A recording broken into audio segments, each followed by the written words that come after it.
Students, class 9 के NCERT का chapter 2 polynomials है जिसको हम कंटिन्यू सीख रहे हैं। इससे पहले हमने 2 लेक्चर देखा है, आज इसका 3rd लेक्चर है। तो अभी जो मैं क्वेश्चन सॉल्व करने वाला ये एनसीईआरटी में तो नहीं है, बट अदर बुक्स में आपको बहुत ज्यादा मिल जाएगा। और अब तक हमने जो सीखा है उसमें कोई गिवन पॉलिनोमियल जो होता है उसका जीरोज है या नहीं ये चेक करने के लिए हमने सीखा था। और कैसे चेक किया था हमने, वैल्यू पुट कर देते हैं एक्स का, तो अगर फाइनल वैल्यू 0 आ जाता है तो हम कहते हैं कि वो उसका जीरोज है। लेकिन कई बार क्वेश्चन ऐसे पूछा जाता है कि आपको पॉलिनोमियल दिया रहेगा, कहेगा इसका 0 फाइंड कीजिए।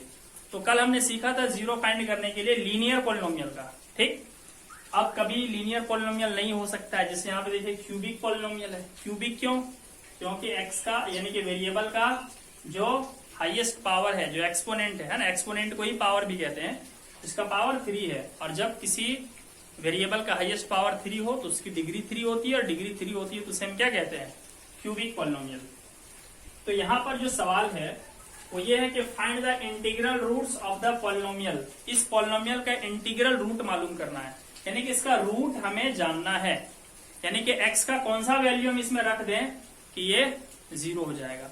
तो पहली बात यह है कि इस तरह के सवाल में 2 खास बातें होती है।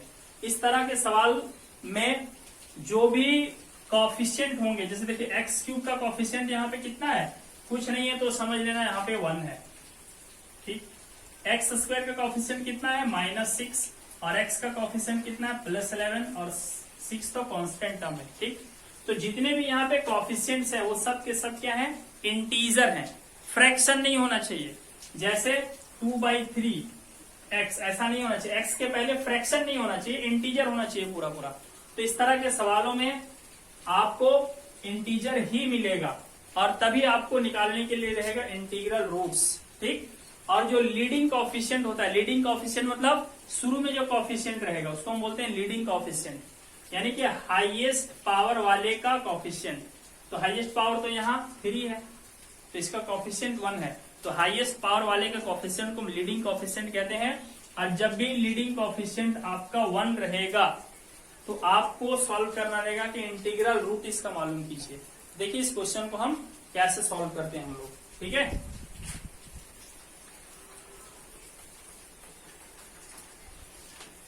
तो जब भी इंटीग्रल रूट निकालना रहेगा तो आप क्या कीजिएगा, इसमें जो कांस्टेंट टर्म होता है ना, कांस्टेंट टर्म के सारे फैक्टर को आप लिखिए, ठीक है। Factors of constant term. और देखिए 6 का फैक्टर कौन कौन होगा, तो 1 भी होगा, 2 भी होगा, 3 भी होगा, और 6 भी होगा। ये सब 6 के फैक्टर हैं। अच्छा, पॉजिटिव भी हो सकता है, नेगेटिव भी हो सकता है, ठीक है। ये सब 6 के फैक्टर हो गए। फैक्टर समझते हो, जो उसको डिवाइड कर दे, जैसे 6 को 1 भी डिवाइड कर देगा, 2 भी डिवाइड कर देगा, 3 भी डिवाइड कर देगा, 6 भी डिवाइड कर देगा। तो यही सब में से कोई इसका रूट होगा। तो चलिए एक एक करके हम लोग सॉल्व कर लेते हैं, ठीक है। लेट जो पॉलिनोमियल है ना, हम उसे px मान लेते हैं। किसको, x³ -6x² + 11x - 6।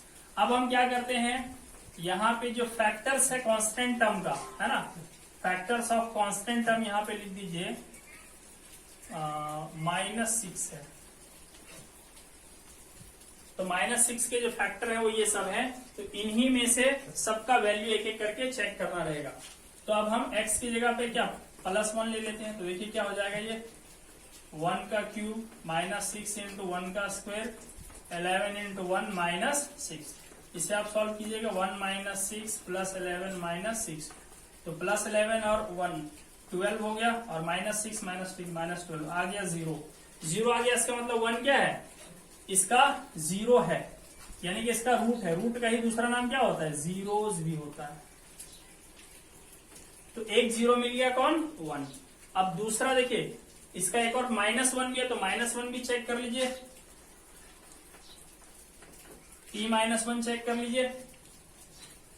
तो -1 का क्यूब -6 × -1 का स्क्वायर +11 × -1 -6। तो -1 का क्यूब करेंगे तो -1 आएगा, और ये -6 होगा, ये भी -11 होगा, -6, तो टोटल हो जाएगा -24। जीरो नहीं आया, इसका मतलब -1 इसका रूट नहीं है। इसी तरह आप चेक करेंगे हम लोग +2, तो p के जगह में +2 लिख लेंगे हम लोग, ठीक है। ये प्लस माइनस का मतलब समझ रहे हो ना, एक बार +1 रखना है, एक बार -1, फिर इसी तरह एक बार +2, फिर एक बार -2। तो +2 रख करके सॉल्व कर लेते हैं। तो 2 का क्यूब होगा -6 इंटू 2 का स्क्वायर होगा, +11 इंटू 2 -6 होगा। तो देखिए 2 का क्यूब 8, -2 2 जा 4 6 जा 24, +22 -6। अब आप 24 नेगेटिव है और 6 भी नेगेटिव है, -30, 22 पॉजिटिव, 8 पॉजिटिव, 30 पॉजिटिव, फिर से 0 आ गया। इसका मतलब 2 भी क्या है, एक रूट है इस पॉलिनोमियल का। अच्छा, तो हमें अब तक कितना रूट मिल गया, 2 रूट मिल गया, एक तो 1 मिल गया और दूसरा 2 मिल गया। और ये क्यूबिक पॉलिनोमियल है, तो आपको पता है ना कि जितना उसका डिग्री होता है उतना ही रूट होता है उसका। तो 2 रूट मिल चुका है, एक रूट और तलाशना है। -2 रख के चेक कर लेते हैं, चलिए। +2 हो गया था, अब -2 ले रहे हैं हम लोग। तो -2 का क्यूब -6 इंटू -2 का स्क्वायर, +11 इंटू -2 -6, ठीक है। जब आप इसे सॉल्व करेंगे तो -8, -24, -22, -6, यानी कि फाइनली आपका आएगा -60। तो 0 नहीं आया, तो 0 नहीं आया तो -2 नहीं है। चलिए, तो अगला कौन सा चेक करेंगे, +3। तो p +3 रख के चेक कीजिए। तो 3 का क्यूब करेंगे हम लोग, 3 क्यूब -6 इंटू 3 स्क्वायर, +11x -6, ठीक। इसे सॉल्व कीजिएगा, 27 -3 3 जा 9, 9 6 जा 54, सॉरी यहाँ पे x लिख दिया ना, यहाँ 3 लिखाएगा, 11 3 जा 33 -6। अब इसे सॉल्व करेंगे हम लोग तो हो जाएगा 60 -60, दैट इज 0। तो इसका एक और रूट मिल गया 3, तो 3 रूट मिल गया, इससे ज्यादा रूट नहीं होगा, इसलिए आगे चेक करने की जरूरत नहीं है। -3 +6 और -6 चेक करने की जरूरत नहीं है। तो हम लोग क्या लिखेंगे, देयरफॉर कौन कौन सा हो गया, 1, 2 and 3 are integral roots of the polynomial, integral roots of the polynomial x cube -6x square +11x -6। तो जब भी आपको इंटीग्रल रूट निकालना हो तो क्या कीजिएगा, देखिए कि सवाल में सब के सब इंटीजर होने चाहिए और लीडिंग कोएफिशिएंट 1 होगा।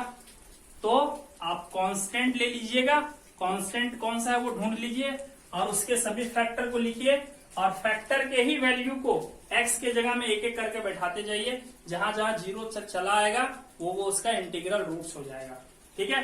तो चलिए एक और क्वेश्चन मैं आपको देता हूं प्रैक्टिस के लिए, आप खुद सॉल्व कीजिएगा। तो ये क्वेश्चन है आपके प्रैक्टिस के लिए, find the integral roots of the polynomial.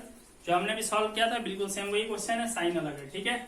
वहां माइनस था, यहाँ प्लस किया हमने, तो इसका आंसर आप निकालिएगा, ठीक है। यहाँ पे आपको x की जगह पे क्या रखना होगा, ये जो 6 है ना, इसके फैक्टर निकाल लीजिए और फैक्टर में से ही सबका वैल्यू एक एक करके चेक कीजिए, रख के देखिए, जहां जहां 0 आएगा वो उसका हो जाएगा इंटीग्रल रूट। चलिए हम दूसरे टाइप का क्वेश्चन लेते हैं। तो स्टूडेंट्स अगला क्वेश्चन है, find the rational roots of the polynomial. इस पॉलिनोमियल का रेशनल रूट निकालना है, इससे पहले इंटीग्रल रूट था, ठीक है। अब देखिए क्या है, रेशनल रूट कब लिखा हुआ रहेगा क्वेश्चन में, तो देखिए यहाँ पे लीडिंग कोएफिशिएंट मतलब जो हाईएस्ट पावर वाला है, जैसे हाईएस्ट पावर 3 है यहाँ पे, तो इसके पहले वाला कोएफिशिएंट जो है वो 2 है। तो लीडिंग कोएफिशिएंट अगर 1 नहीं रहा, 1 के अलावा कुछ रह गया, जैसे कि यहाँ पे 2 है, तब आपको निकालने के लिए कहा जाएगा रेशनल रूट। और अगर लीडिंग कोएफिशिएंट 1 रहा तो आपको निकालने के लिए कहा जाएगा इंटीग्रल रूट, ठीक। तो जब हमें रेशनल रूट निकालना होगा तो कैसे निकालेंगे हम लोग? तो देखिए क्या होता है, सबसे पहले हम लोग क्या करेंगे,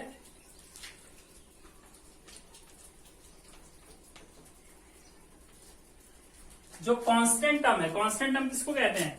जहां पर x नहीं होता है, या कहें x का पावर जहां 0 होता है उसको कांस्टेंट टर्म कहते हैं। x का पावर 0 मतलब 1, और 1 को मल्टीप्लाई करेंगे 6 से तो 6 बन जाएगा, तो ये कांस्टेंट टर्म हो गया। तो कांस्टेंट टर्म के फैक्टर्स को पहले आप लिखिए, फैक्टर्स ऑफ कांस्टेंट टर्म।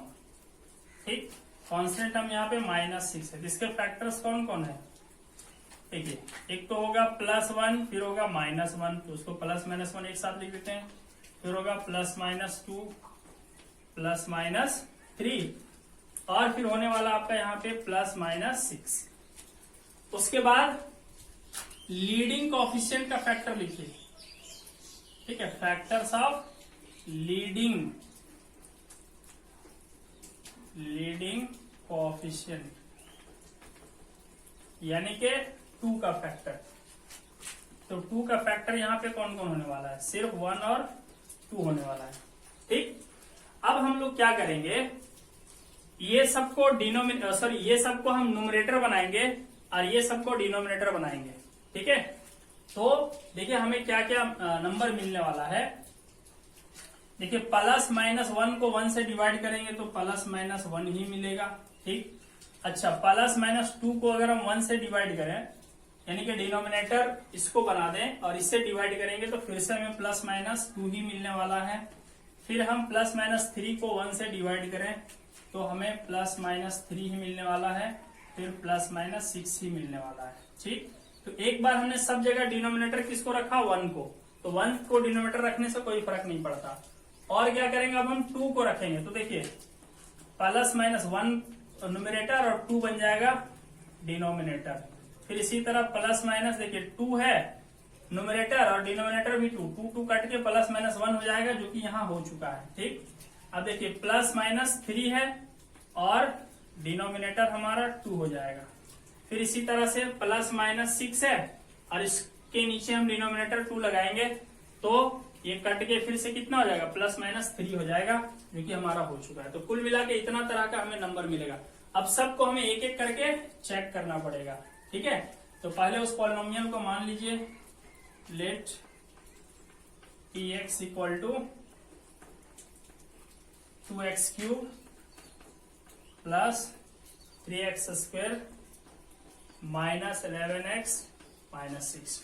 अब देखिए कितना बार आपको यहाँ चेक करना पड़ेगा? 2, 2, 4, 2, 6, 2, 8, 2, 10, 12 बार आपको वैल्यू रख के चेक करना पड़ेगा।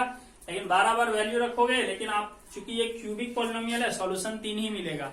तो चलिए, आप 12 बार यहाँ चेक करेंगे तो 1 घंटे लग जाएंगे बच्चों। तो मैं सीधा सीधा आपको बता देता हूँ कि कौन कौन सा वैल्यू रखने से 0 आएगा, लेकिन एक तो मैं ट्राई कर लेता हूँ ऐसे ही। चलिए +1 रख के चेक कर लेते हैं। P1 चेक कर लेते हैं, तो 2 इंटू, देखिए x की जगह 1 रख दिया, तो अब x की जगह 1 का क्यूब +3 इंटू 1 का स्क्वायर -11 इंटू 1 -6। सॉल्व करेंगे, ये आएगा 2, 3 -11 -6, तो 2, 3, 5 हो गया और 11, 6, 17 हो गया, तो 5 - 17 -12 आया, 0 नहीं आया। इसका मतलब 1 जो है वो रेशनल रूट नहीं है। अब हम क्या करते हैं, सीधा सीधा मैं आपको वो वैल्यूज यहाँ पे लिख दे रहा हूँ जिससे 0 आ जाएगा। ठीक है, वैसा आपको चेक सब करना है, जैसे P1 किया, अब P-1 करना होगा आपको। ठीक है, तो आप वैसा कर लीजिएगा पूरा। अब हम वैल्यू 2 रखते हैं। ठीक है,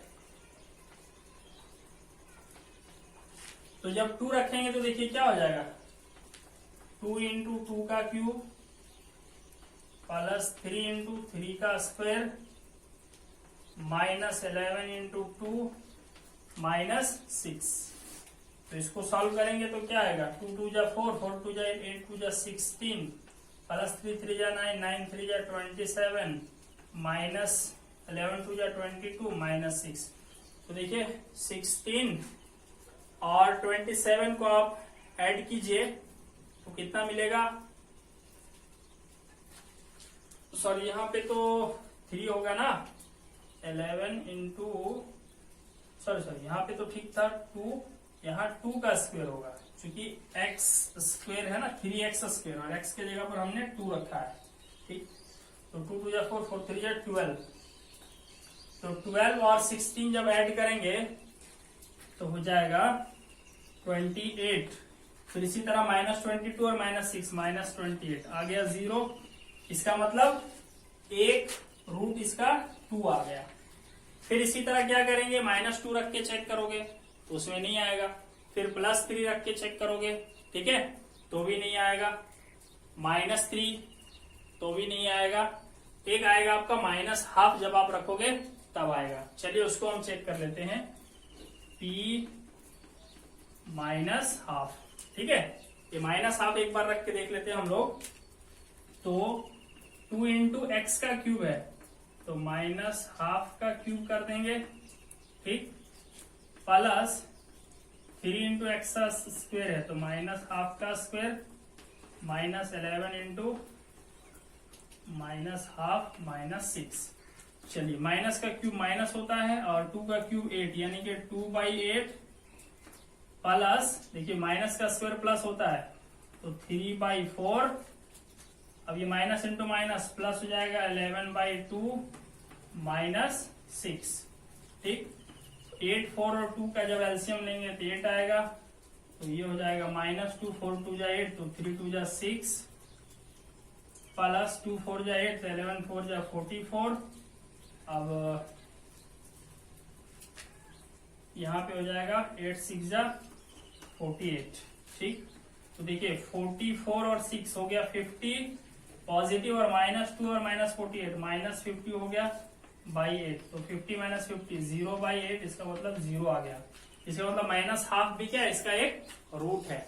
इसके बाद एक और रूट होगा, है ना, आगे में से, वो आप खुद तलाशिएगा, क्योंकि सारा का सारा मैं सॉल्व कर दूंगा तो आप ट्राई ही नहीं करोगे।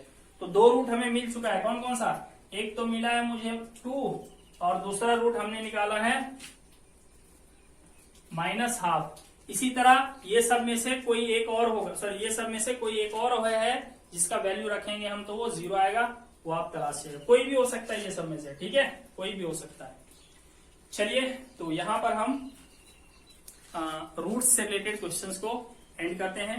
अब हम नए टॉपिक की तरफ बढ़ते हैं।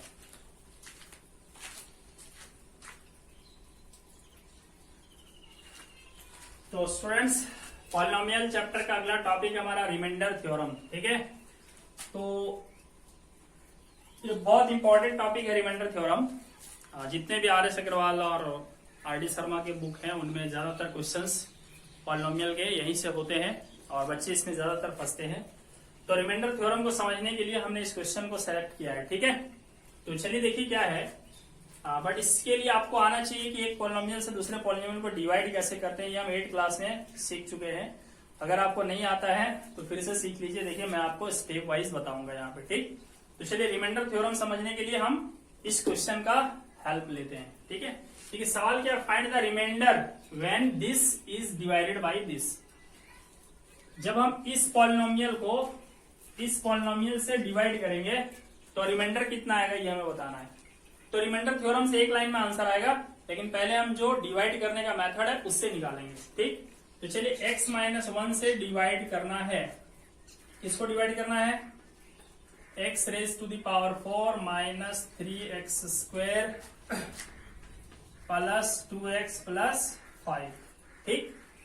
तो ये डिवाइड कैसे करते हैं हम लोग, सबसे पहले तो स्टैंडर्ड फॉर्म में लिखते हैं पॉलिनोमियल को। स्टैंडर्ड फॉर्म का मतलब पावर डिक्रीजिंग ऑर्डर में होना चाहिए। तो देखिए पावर 4 2, यहाँ पे पावर कुछ नहीं है तो 1, और यहाँ तो वेरिएबल है ही नहीं यानी उसका पावर 0। तो ये स्टैंडर्ड फॉर्म में है। उसके बाद इसे भी स्टैंडर्ड फॉर्म में लिखना है, यानी कि पावर को डिक्रीजिंग ऑर्डर में। तो देखिए x का पावर 1 और यहाँ x नहीं, इसका मतलब उसका पावर 0। ये भी डिक्रीजिंग ऑर्डर में, ये भी डिक्रीजिंग ऑर्डर में। तो कभी भी पॉलिनोमियल को उसके पावर के डिक्रीजिंग ऑर्डर में लिख दो तो वह स्टैंडर्ड फॉर्म में आ जाता है, ठीक। मैं आपको क्लियर कर देता हूँ। चलिए मान लीजिए कहीं पे लिखा है x² -3x³ प्लस x -6, बोलेगा कि इसको आप स्टैंडर्ड फॉर्म में लिखिए। तो कैसे लिखेंगे, देखिए x का हाईएस्ट पावर वाला टर्म पहले लिखिए, है ना, ये -3x³ पहले लिखाएगा, अब ये x² बाद में लिखाएगा। ये प्लस साइन क्यों लगाया, क्योंकि इसके पहले प्लस है और यहाँ पे आगे है प्लस -6, ये स्टैंडर्ड फॉर्म में आ गया है ना। देखिए 3 2 पावर डिक्रीजिंग ऑर्डर में 3 2 इसके बाद 1। तो स्टैंडर्ड फॉर्म में सबसे पहले हमें लिख लेना है पॉलिनोमियल को। स्टैंडर्ड फॉर्म में लिखने के बाद जिससे डिवाइड करना है उसे भी स्टैंडर्ड फॉर्म में लिखिए। अब देखिए डिवाइड कैसे करते हैं, यहाँ x है और यहाँ x का पावर 4 है, तो सोचिए x में हम क्या मल्टीप्लाई कर दें कि x का पावर 4 हो जाएगा, तो x³ ऑब्वियसली x को x³ से मल्टीप्लाई कर देंगे तो x4 आ जाएगा, है ना। देखिए इसका पावर 1 और इसका पावर 3, तो 3 और 1 ऐड होकर के 4 हो जाएगा, मतलब x³ से मल्टीप्लाई करना पड़ेगा। तो हम यहाँ पे x³ लिखेंगे, ठीक। अब x³ को x से मल्टीप्लाई कीजिए तो आ जाएगा x का पावर 4, फिर x³ को 1 से मल्टीप्लाई कीजिए, सॉरी -1 से, तो -1 और x³ मल्टीप्लाई करेंगे तो -x³ आएगा। अब ध्यान दीजिए यहाँ कहीं भी x³ नहीं है तो कोई बात नहीं, आप उसे रहने दीजिए। अब क्या करेंगे हम लोग, साइन चेंज कर देंगे। देखिए इसके पहले कुछ नहीं है तो प्लस होगा, तो इसके नीचे माइनस लिखिए, ये माइनस है तो इसके नीचे प्लस लिखिए। अब x³ x का पावर 4 पॉजिटिव है, ये x का पावर 4 नेगेटिव है, ये दोनों कट जाएगा।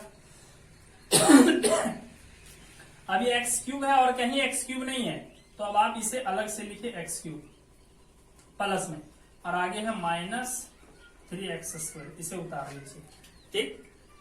अब फिर मल्टीप्लाई कर, देखिए हमारे पास x है और हमको चाहिए x³, तो x है और x³ चाहिए, तो कितना कम पड़ रहा है, x²।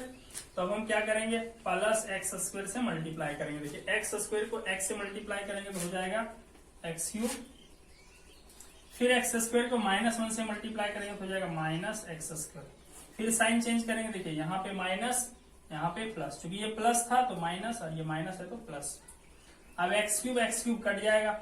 अभी देखिए -3x² है और ये प्लस x² है, तो 3x² माइनस में है और एक तो x² प्लस में है, तो एक पॉजिटिव है और 3 नेगेटिव है, तो 2 नेगेटिव बचेगा x², है ना। हमने यहाँ ऐसा नहीं किया था, क्यों नहीं किया था, क्योंकि यहाँ पे x² है और यहाँ x³ है, अलग अलग पावर था, इसलिए हम इन दोनों को यहाँ पे कंबाइंड रिजल्ट नहीं लिख सकते, तो अलग अलग लिख दिया, x³ को अलग लिख दिया, -3x² को अलग। लेकिन यहाँ हम अलग अलग नहीं लिखेंगे क्योंकि दोनों लाइक टर्म्स है, यहाँ भी x का पावर 2 है, यहाँ भी x का पावर 2 है, तो जब भी लाइक टर्म्स रहेगा तो उसको हम ऐड या सब्ट्रैक्ट करके रिजल्ट लिखेंगे। अगला हमारे पास है +2x, है ना। इसका काम हो गया था, अब हम ये वाला लिखे यहाँ पे। अब हमारे पास -2x² है और यहाँ पे सिर्फ x है, तो देखिए क्या मल्टीप्लाई करना पड़ेगा मुझे, -2x। कैसे, देखिए -2 और यहाँ कुछ नहीं है तो 1, तो -2 1 या -2 और x मल्टीप्लाई करके क्या हो जाएगा, x²। अब फिर -2x को -1 से मल्टीप्लाई कर देंगे, -2x इंटू -1 तो +2x हो जाएगा। अब सब्ट्रैक्ट, ये माइनस है तो प्लस कीजिए, ये प्लस है तो माइनस कीजिए, ये दोनों कट जाएगा। अब ये +2x, ये -2x, 0 आ गया। अब लास्ट में क्या बचा, +5। तो यहाँ पे देखिए आपको रिमाइंडर कितना मिला, आपको रिमाइंडर मिला 5, रिमाइंडर हमने 5 ले आया, बट बच्चों इतना लाने में बहुत मेहनत लगा। अब हम रिमाइंडर थ्योरम का यूज करेंगे तो देखिए कितने आसानी से आंसर आता है। देखिए रिमाइंडर थ्योरम क्या कहता है, आप जिससे डिवाइड करना चाहते हो, ठीक है, जैसे x-1 से हम डिवाइड करना चाहते हैं ना, तो उसका 0 आप पहले फाइंड कर लीजिए। देखिए इसी का अब हम सॉल्यूशन कर रहे हैं दूसरे तरीके से, रिमाइंडर थ्योरम से, ठीक है। एक तो ये तरीका था रिमाइंडर फाइंड करने का, एक तो हमने रिमाइंडर निकाल दिया 5 ऐसे। अब रिमाइंडर थ्योरम से हम निकालेंगे, तो देखिए कैसे निकालेंगे। ये जो चीज है जिससे डिवाइड करना है आप उसको 0 कीजिए, x-1 = 0, यहां से आपको x का वैल्यू मिल जाएगा 1। देखिए -1 इधर आके +1 हो जाएगा। नाउ अब ये जो पॉलिनोमियल है ना, इसको कुछ नाम दे दीजिए।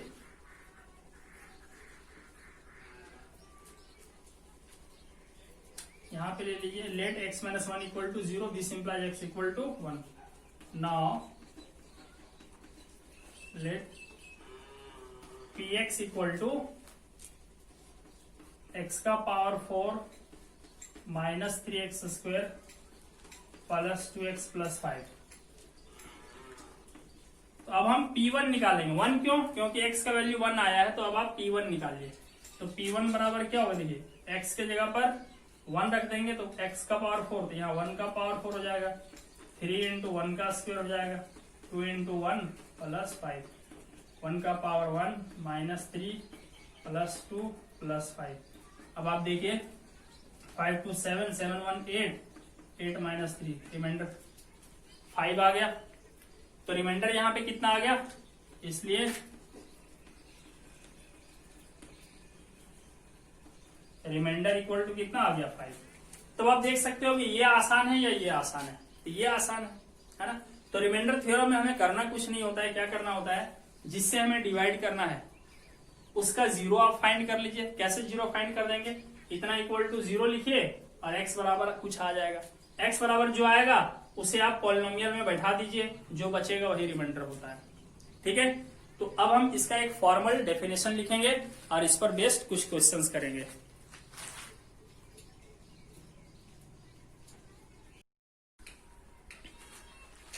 तो देखिए स्टूडेंट्स, रिमाइंडर थ्योरम का अगर हम फॉर्मल डेफिनेशन देखें तो क्या है, let px be any polynomial, px कोई भी पॉलिनोमियल होना चाहिए जिसकी डिग्री 1 या उससे ज्यादा होना चाहिए, है ना, ग्रेटर देन और इक्वल टू 1, उसकी डिग्री कम से कम 1 होनी चाहिए या उससे ज्यादा होना चाहिए, यानी कि लीनियर पॉलिनोमियल होना चाहिए या उससे ज्यादा वाला, जैसे क्वाड्रेटिक चलेगा, क्यूबिक चलेगा, बाई क्वाड्रेटिक चलेगा। तो इस तरह का कोई पॉलिनोमियल है और a कोई भी रियल नंबर है ना, a क्या है, कोई भी रियल नंबर है। तो अगर हम पॉलिनोमियल को x माइनस ए से डिवाइड करें, है ना, x माइनस ए से, यानी कि x माइनस जो रियल नंबर हमने माना था a, उससे डिवाइड करेंगे तो जो रिमाइंडर होगा वो pa के वैल्यू के बराबर होगा, है ना, यानी पॉलिनोमियल का वैल्यू a पर जितना आएगा, है ना, वही उसका रिमाइंडर होगा। चलिए हम इस रिमाइंडर थ्योरम को इस क्वेश्चन पे अप्लाई करते हैं। सवाल क्या है, determine the remainder when the polynomial px equal to x का power 4 minus 3x square plus 2x plus 1 is divided by x minus 2। देखिए ये पॉलिनोमियल px है और ये बाई क्वाड्रेटिक पॉलिनोमियल है। ठीक है, जैसा कि यहाँ कहा था कि डिग्री 1 से ज्यादा होना चाहिए, यहाँ तो डिग्री 4 है, तो ये एक पॉलिनोमियल है। इसको अब हम डिवाइड कर रहे हैं किससे, x माइनस 2 से, तो रिमाइंडर क्या होगा, pa होगा, कहने का मतलब है p2 होगा। देखिए यहाँ रियल नंबर a था तो यहाँ पे pa होगा, तो यहाँ पे रियल नंबर कौन सा है, 2 है। ध्यान दीजिए, सोच माइनस 2 नहीं, सिर्फ 2। देखिए चूंकि मैंने डिवाइड जिससे करना था वो है माइनस a, तो माइनस a ना लिख करके सिर्फ a लिख देंगे। इसी तरह माइनस 2 ना लिख करके सिर्फ 2 लिख देंगे, तो सीधा सीधा हमें आंसर मिल जाएगा। तो आंसर देखिए क्या हो जाएगा इसका, यानी कि सॉल्यूशन लिखेंगे according to remainder theorem, according to remainder theorem. ठीक है, आप लिख लेना अकॉर्डिंग टू रिमाइंडर थ्योरम।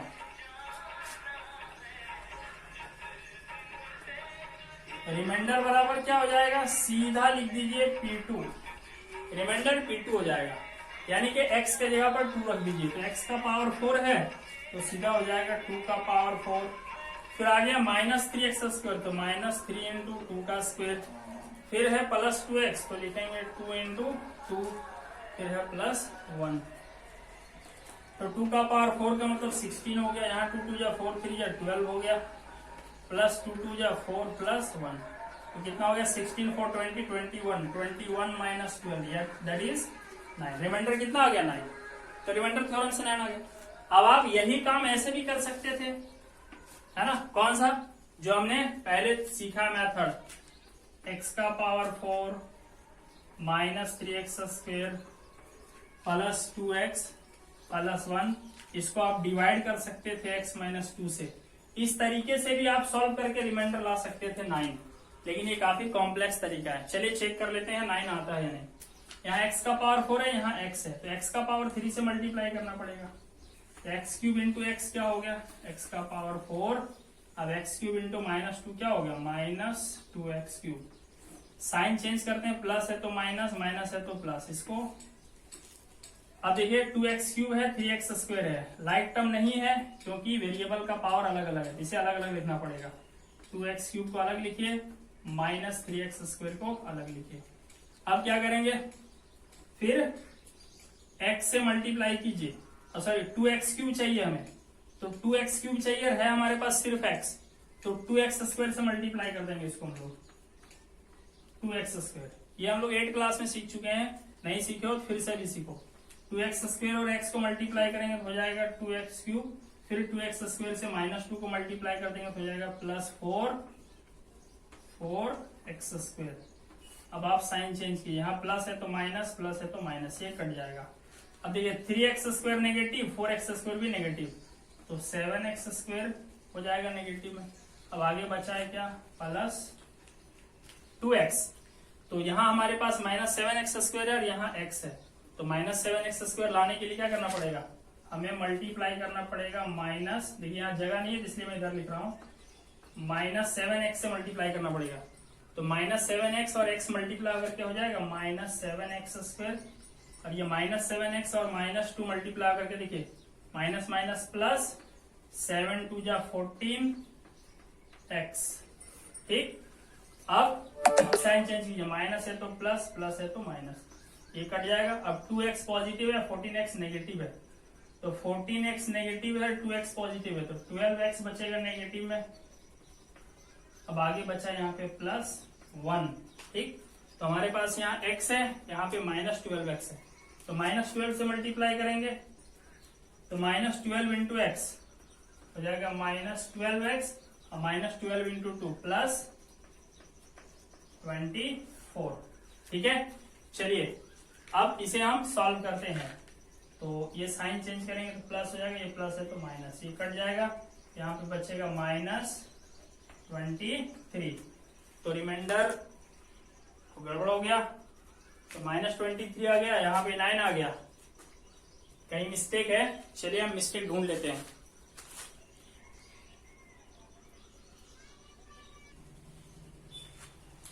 तो मिस्टेक स्टूडेंट्स देखिए यहाँ पे है। ठीक है, देखिए यहाँ पे मिस्टेक क्या है कि हमने मल्टीप्लाई किया था 2x² को x से, तो 2x² इंटू x, 2x³, अब +2x² और -2x, -4x²। अब देखिए साइन चेंज होगा, यहाँ पे माइनस होगा, यहाँ पे प्लस होगा, तो अब 4x² प्लस में है, 3x² माइनस में, तो x² खाली यहाँ बचेगा। ठीक है, चलिए इससे आगे मैं सब मिटा देता हूँ, यहीं पे मिस्टेक था, x², x² लिख दिया,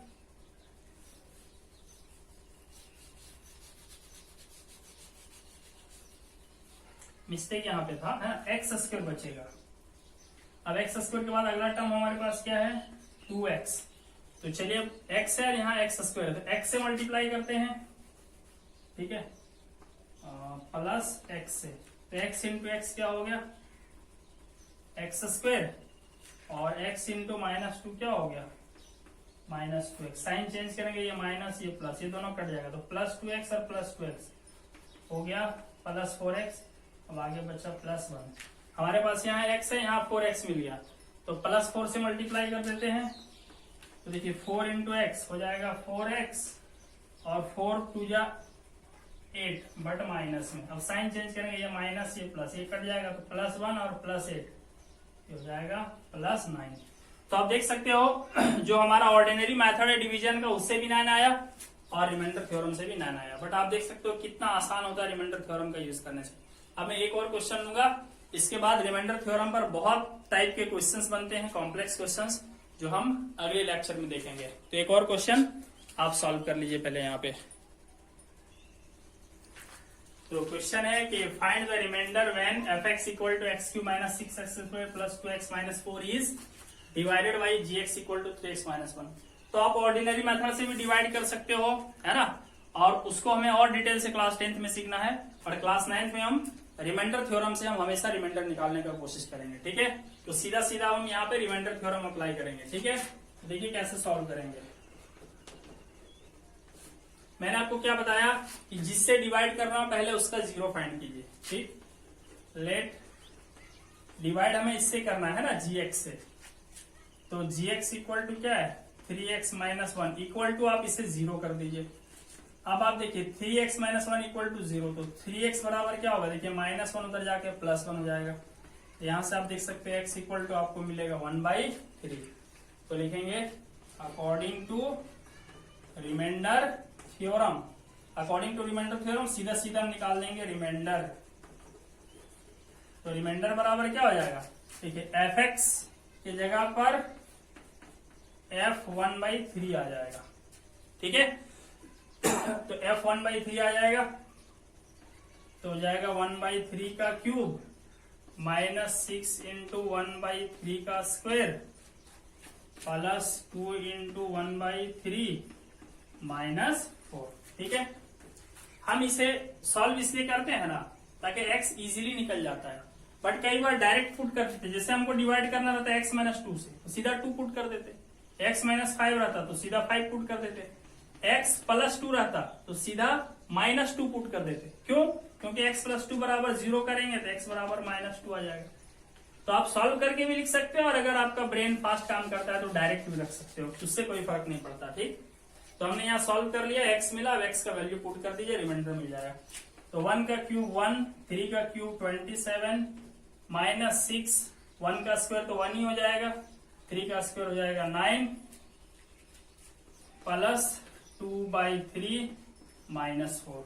अब 27, 9 और 3 का एलसीएम निकालोगे तो 27 आएगा, तो यहाँ 1 रहेगा, 9 3 जा तो 6 3 जा 18, 3 9 जा 9 2 जा 18 -4 इंटू 27 कितना हो जाएगा, 27 4 जा 108।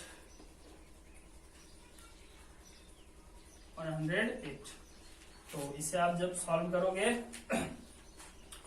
तो +18 और -18 तो कट जाएगा।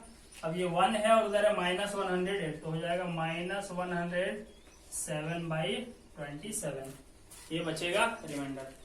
थोड़ा केयरफुली कैलकुलेशन करोगे, हो सकता है मिस्टेक हो कहीं। तो स्टूडेंट्स, इस तरह से हम क्या करते हैं, जब भी रिमाइंडर निकालना हो किसी पॉलिनोमियल का, जब किसी दूसरे पॉलिनोमियल से डिवाइड करते हैं तो हम ऐसे निकाल लेंगे रिमाइंडर थ्योरम से, वरना आप ऑर्डिनरी मेथड लगाओगे बहुत कॉम्प्लेक्स होता है वो। तो आज के क्लास में इतना ही। अब हम इस पर बेस्ड बहुत सारे कॉम्प्लेक्स क्वेश्चंस हम अगले लेक्चर में करेंगे। Thank you.